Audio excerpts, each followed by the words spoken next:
இயேசு உங்களை நேசிக்கிறார். பிரியமானவர்களே, இந்த நாளில் ஆண்டவர் நம்மளோடு பேசும்படியாய் வேதத்திலிருந்து ஒரு வசனத்தை கூட வாசித்து ஆண்டவர் நமக்கு கற்றுக் கொடுக்கக்கூடிய, நாம் கடைபிடிக்கக்கூடிய காரியங்களை பார்ப்போம்.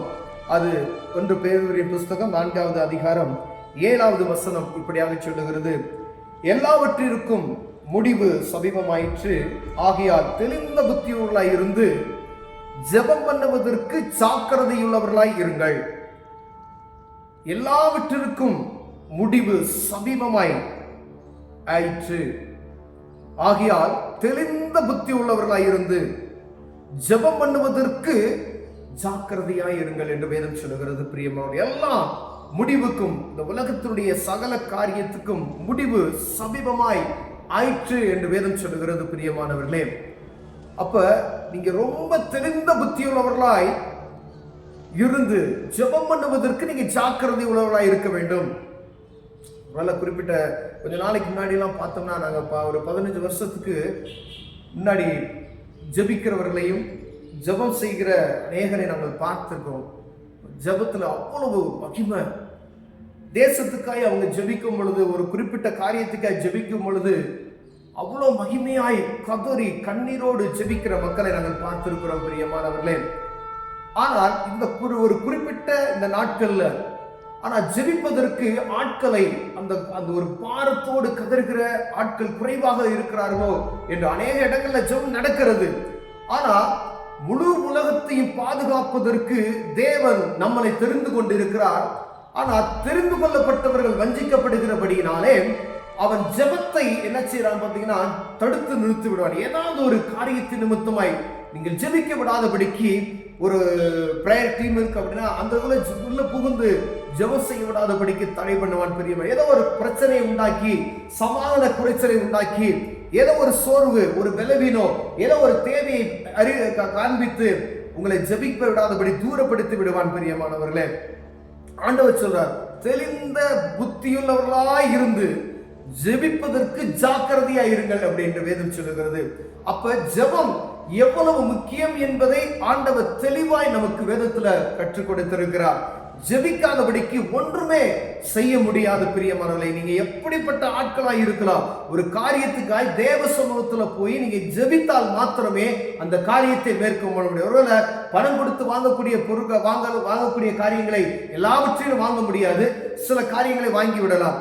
உங்க பலத்தால் சில காரியத்தை செஞ்சு முடிந்துடலாம். ஆனா சில காரியங்கள் ஜெபத்தால் மாத்திரமே நடக்க வேண்டும் என்று ஆண்டவர் அது கட்டளையாக வைத்திருக்கிறார். அது இந்த கடைசி காலம், இது காலம் முடிவு, எல்லாத்திற்கும் முடிவு வந்து விட்டது அப்படின்னு எல்லா இடத்துலையும் நம்ம வேதத்துல முன்குறிக்கப்பட்ட அந்த காலங்கள் எல்லாமே நடந்து கொண்டிருக்கிறதை நாம் அறிந்திருக்கிறோம். ஒவ்வொரு இடத்துலையும் நடந்து கொண்டிருக்கிறது.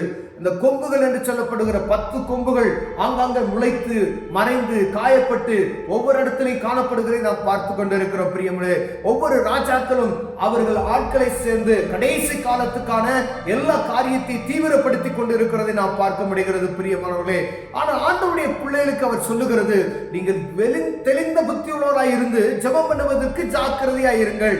அப்படின்னா எப்பொழுதும் ஜெபிக்குவதற்கு நம் வாஞ்சை உள்ளவர்களாய் காணப்பட முடியாது. தனி ஜெபம், ஒருவேளை நீங்க வீட்டுல காலையில ஜெபிக்கிறீங்க, மாலையில ஜெபிக்கிறீங்க, மதியம் ஜெபிக்கிறீங்க, இதெல்லாம் காட்டில தனி ஜெபம் ஒன்று ஆண்டவர் விரும்புகிறார்.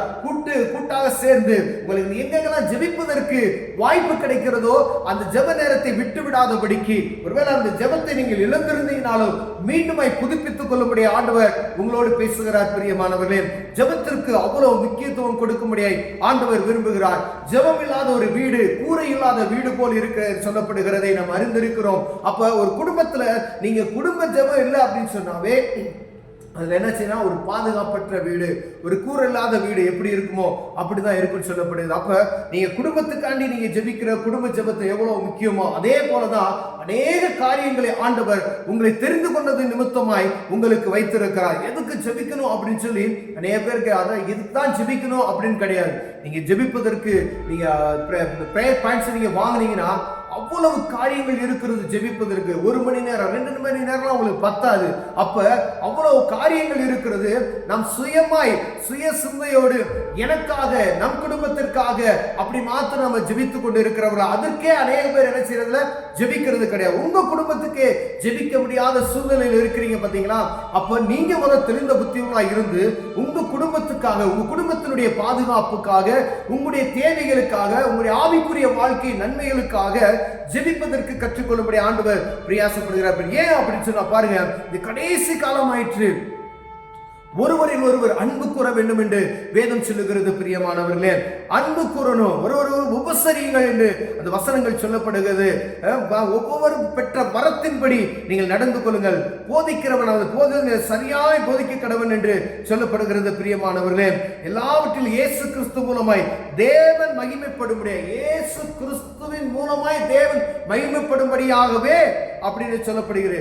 அப்படியே செய்வீர்களாக அப்படின்னு சொல்லப்படுகிறது. இயேசு கிறிஸ்துவின் மூலமாகவே வேதம் தெளிவாய் நமக்கு எழுதி கொடுத்திருக்கிறது. இயேசு கிறிஸ்துவின் மூலமாய் மகிமை தேவனுக்கு செலுத்த வேண்டும் என்று. பிரியமானவர்களே, கர்த்தருடைய ஜெபத்தை எப்பொழுது நம்ம பண்ணிக்கொண்டே இருக்கணும்.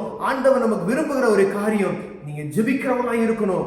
ஜெபத்துக்கு உங்களுக்கு விரோதமாய் அநேக காரியங்கள் உருவாகும், சோர்வுகள் உருவாகும், தூக்க மயக்கங்கள் உருவாகும், பலவித சோதனைகள் உண்டாகும். நீங்க ஜெபிக்கலான்னு உட்கார்ந்தீங்கன்னா குடும்பத்துல சமாதானம் கெட்டு போகும். எல்லாவற்றையும் மேற்கொண்டு ஜெபிக்க ஆரம்பித்து விட்டீர்களானால் அது தேவ பிரசன்னத்தை நீங்கள் உணர முடியும். பிரியமானவர்களே, அதை நீங்க அனுபவிக்க முடியும். அப்ப ஜெபத்துல நீங்க குறைவுள்ளவர்களாக இருந்தால், ஒருவேளை ஜெபித்துக் கொண்டு இருந்தவர்கள் ஜெபத்தை விட்டு நீங்க விலகி இருப்பீர்களானால் மீண்டும் ஆண்டவர் உங்களோடு பேசுகிறார். மீண்டும் ஜெப அறைக்கு நீங்க கடந்து செல்லுங்க. அதிகாலையில ஜெபத்தை மீண்டுமாய் புதுப்பித்துக் கொள்ளுங்க. மதியானத்தில் ஜெபித்த ஜெபத்தை மீண்டுமாய் நீங்கள் புதுப்பித்துக் கொள்ளுங்க. கூடி ஜெபத்தை மீண்டுமாய் நீங்கள் புதுப்பித்துக் கொள்ளுங்க. ஐக்கியங்களை தேடுங்க. ஐக்கியத்தோடு ஜெபிக்கிற ஜெபம் எவ்வளவு முக்கியமானது என்பதை நீங்கள் அறிந்து கொள்ள முடியும். அப்ப ஆண்டவர் உங்களுக்கு அநேக காரியங்களை கற்றுக் கொடுப்பார். இந்த ஜெபத்துல மேன்மை உள்ளது என்பதை அறிந்து ஆண்டவர் உங்களோடு என்னோடு பேசிக் கொண்டிருக்கிறார். பிரியமானவர்களே, ஜெபத்தில் உறுதியா இருப்போம், தெளிந்த புத்தியுள்ளாய் இருப்போம், கண்களை மூடுவோம், ஜெபம் செய்வோம். அன்பின் தகப்பனே, ஆண்டவரே, ஜெபத்தில் நாங்கள் உறுதியாய் தரித்து நிற்க ஆண்டவரே எப்பொழுதும் ஜாக்கிரதையுள்ளாய் காணப்பட தேவனுங்களுக்கு கிருபை பாராட்டுங்க. ஆண்டவரே, ஜெபத்தின் மேன்மையை நாங்கள் ஒவ்வொரு நாளும் அனுபவிக்கிறவர்களாய் காணப்பட உதவி செய்வீராக. இயேசுவின் நாமத்தில் பிதாவே, ஆமென், ஆமென்.